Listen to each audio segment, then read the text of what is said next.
3 gunshots, 1 silent wife, a spotless crime scene, and a New Jersey town that still whispers her name 40 years later.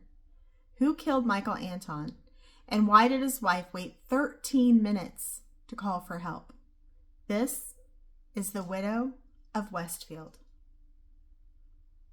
Welcome back to Grace and Gavel, the podcast where truth meets compassion, and where every case teaches us something deeper about truth, law, and the human condition. Tonight, we're stepping into a cold winter evening in 1982 to examine a case that still feels like a puzzle missing its center piece. A husband shot multiple times inside his own home. A wife with a story that never lined up. Evidence that appeared to evaporate the closer investigators looked at it.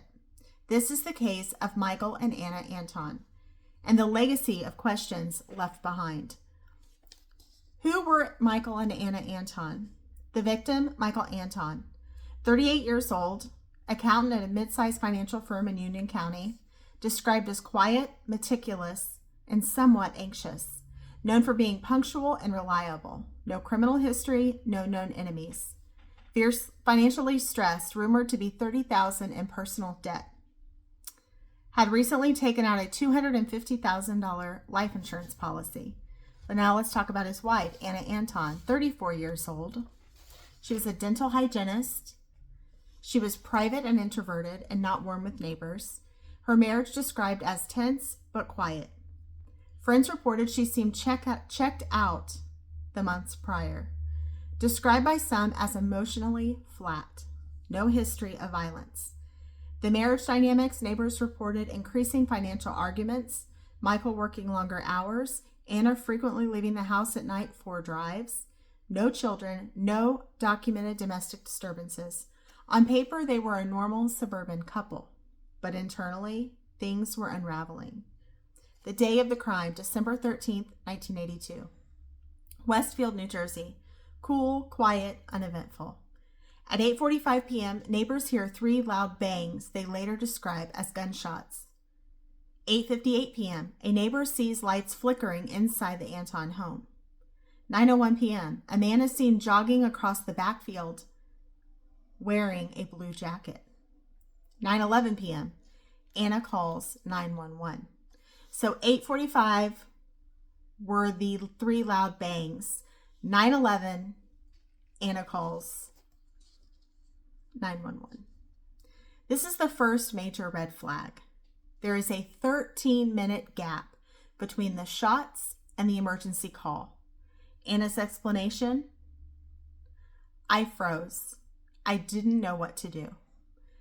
And honestly, I can attest to this because I've had a couple of emergencies, not like this, of course, but a couple of emergencies where I had to react, and some people genuinely do not know what to do when things like that happen. So they do freeze. There's actually 4 trauma responses: fight, flight, freeze, or fawn. And there are documented cases of people who, let's say they've been victims of sexual assault, and someone comes in and tries to protect them, tries to help them. They literally cannot get their legs to move because they are frozen. And it takes a while to be able to get them to move. So I don't completely discount that maybe she did freeze, because I've had it happen to me in stressful situations. But the dispatcher described her voice as too calm, controlled, and almost rehearsed. Let's talk about the scene. When the first responders arrived, Michael was on the floor near the living room. 3 gunshot wounds: his chest, his shoulder, and a grazing ankle. No weapon, no signs of forced entry. Back door was unlocked, no blood trail outside, TV still on with a low volume. Anna claimed she found him like that, but detectives noted something chilling. There were wipe marks on the hardwood floor, as if someone had cleaned. Let's talk about the investigative timeline. Anna's statement issues. Anna reported she was in the bedroom when the shots were fired. She thought the noises were fireworks or a car backfiring.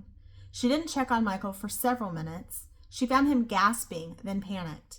claimed the back door was always unlocked. Police quickly noticed contradictions. She told a friend earlier she had hated the sound of fireworks. Fireworks in December? Highly unlikely. Maybe not. Well, it was the 13th. Maybe if it had been closer to New Year's Eve, that would have actually made a little bit of sense. Her timeline shifted in every interview, and she could not explain the wiped floor. Gunshot residue test. Officers wanted immediate gunshot residue test, but by the time Anna was tested, she had washed her hands. GSR was inconclusive, and investigators noted faint discolorations on her wrist. The neighborhood witness.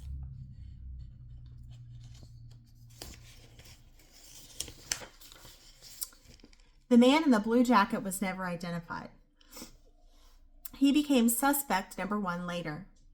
Financial motive. Police quickly uncover mounting debt, maxed credit cards, and recent life insurance policy. This creates potential motive. Let's talk about the suspect list. Suspect number 1, obviously, is his wife, Anna Anton. She had the motive for money and marital stress. Opportunity, she was alone in the home. She had potential access to an undiscovered firearm, red flags, delayed 911 call, inconsistent story, wipe marks, GSR inconclusive, financial incentive.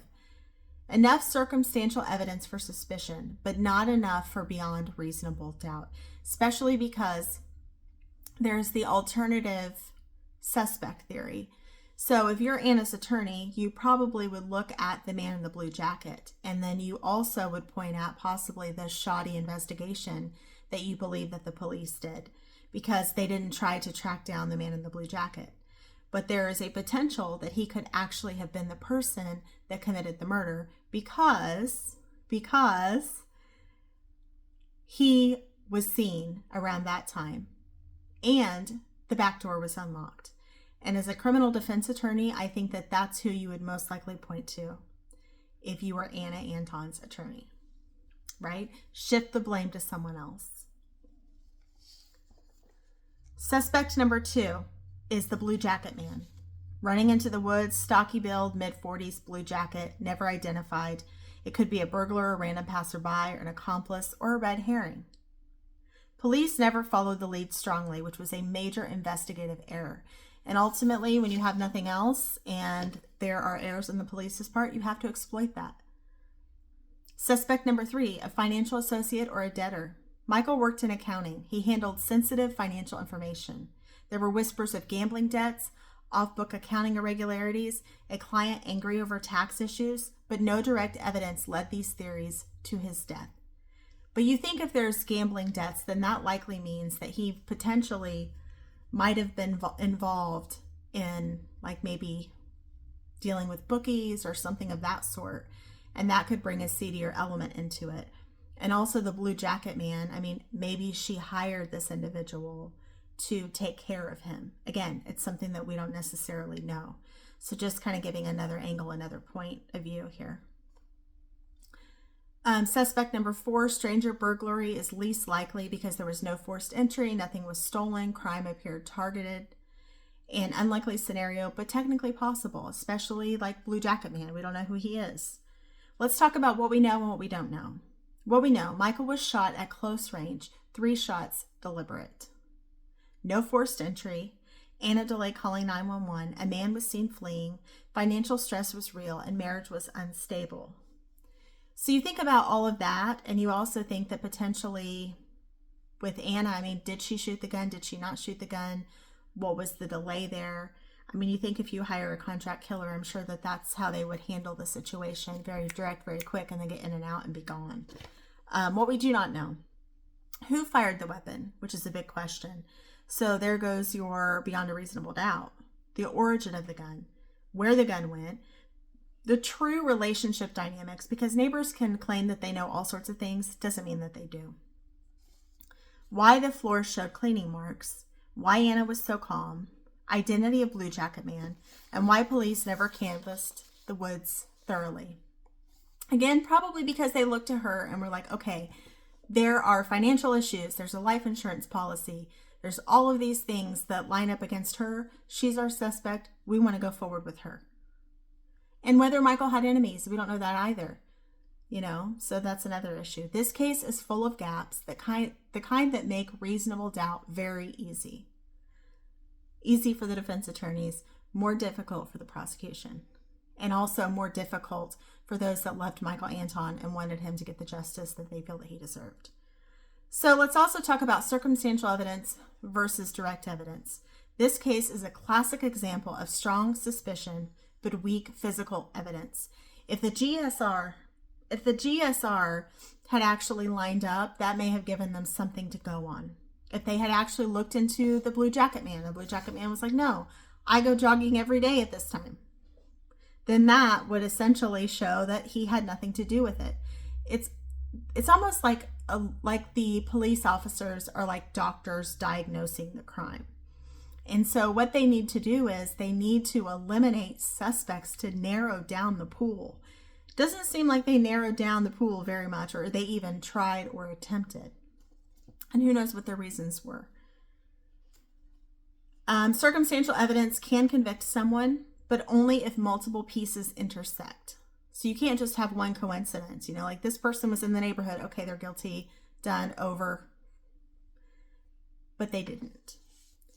To convict Anna, prosecution needed a gun, needed a witness, a forensic link, confession, a digital trace. None existed. This is why the first trial ended in a hung jury.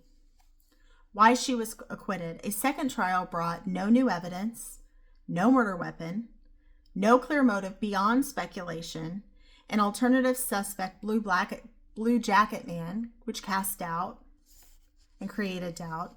A defense attorney only needs one powerful phrase. Ladies and gentlemen, we do not know.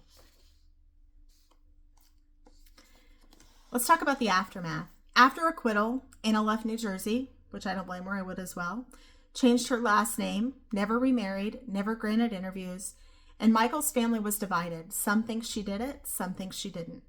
Case remains officially unsolved. Informally, police still believe that Anna was involved. Some cases haunt us not because of what we know, but because of what we can't prove. Michael Anton deserves truth, but truth doesn't always have fingerprints. Isn't that the truth? And that's the frustrating part of it. A murder with no weapon, a wife with no tears, and a town with no answers. This is the case of the Widow of Westfield. Drag G&G if you want more obscure cases. Share with someone who loves cold cases, and listen now to Grace and Gavel, where truth meets compassion on YouTube. Thank you for tuning in, and I hope you have a great rest of your day. Bye-bye.